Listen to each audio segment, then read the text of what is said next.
There are many unanswered questions about the destruction of the 3 skyscrapers on 9/11. One has to do with the intense heat, and another the uniform downward acceleration. There's plenty of evidence of temperatures high enough to melt steel, including molten spheres of iron, melted steel full of holes in the FEMA report, melted beams seen by NIST, melted handguns in a museum, fused elements of steel and concrete, and many eyewitness accounts. You'd get down below and you'd see molten steel running down the channel rails. So the question is, what heat melted that steel? Office fires and jet fuel can't melt steel beams. But rather than addressing the evidence, most ignore or dismiss it. Jet fuel melting steel beams, they don't have to melt them, guys. They don't have to melt anything.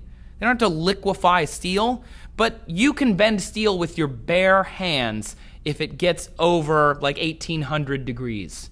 That's not very hot in the realm of, fire, especially when fueled by kerosene from jet fuel. I mean, it can compromise the integrity of any structure. Trust me. He's wrong. The steel did melt. So the question remains, where did the heat come from? And any steel compromise would be up where the fires were, sagging down, but not suddenly exploding outward in a shower of dust. Others have posted experiments proving the obvious, that if you heat steel red hot, it gets very weak. So I am taking time out of my busy day to try to put to rest one of the more moronic things I have seen on the internet lately, and that's saying something.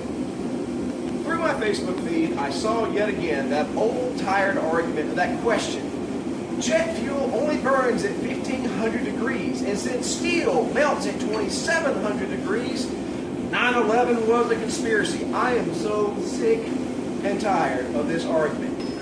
I put this in the oven. Now watch this. I'm going to take my pinky finger, half-inch solid steel. Check it out. It's a freaking noodle. Your argument is invalid. Get over it. Find a job. Most people, and certainly thousands of architects and engineers, already knew this. So what can we learn from his experiment if we apply it to the towers on 9/11? Well, if all the steel in the tower lobby was red hot, and there was a horizontal force like a strong wind, the towers should have tipped over. But where was the heat? It was way up on the upper floors. The lower floors remained stone cold and very strong as the people evacuated. And how did the towers fall? The upper floors accelerated down into the larger, cold, and stronger structure below.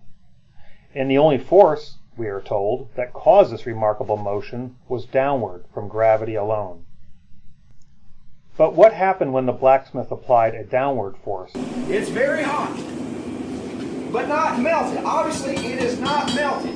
The steel rod didn't accelerate down like the top of the towers. And he's right. Obviously, it's not melted.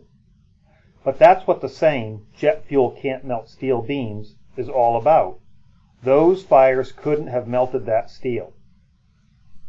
I'm not a blacksmith, but I can heat steel just as hot.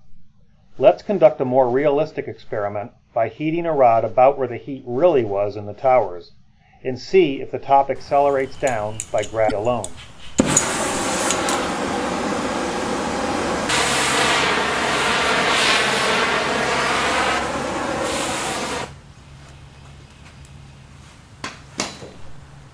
Obviously, the top doesn't accelerate down by gravity alone, even if I hammer it down. People don't understand the jet fuel meme and think suddenly they alone have solved the problem of the tower's fall. But if you hold this up as a reason for conspiracy, you are an idiot. I might be, but these guys who were there are not.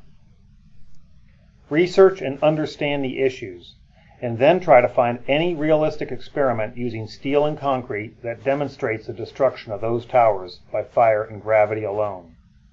But you won't, because it's impossible, which is why nobody, no university, no engineers, NIST, FEMA, no one, has been able to provide any real experiment that demonstrates the motions observed, and why none of the official investigations were ever able to address these simple, unanswered questions. And while he may not care, If it was conspiracy, I do not care. some of us do care about all those that were murdered when the towers were intentionally blown up.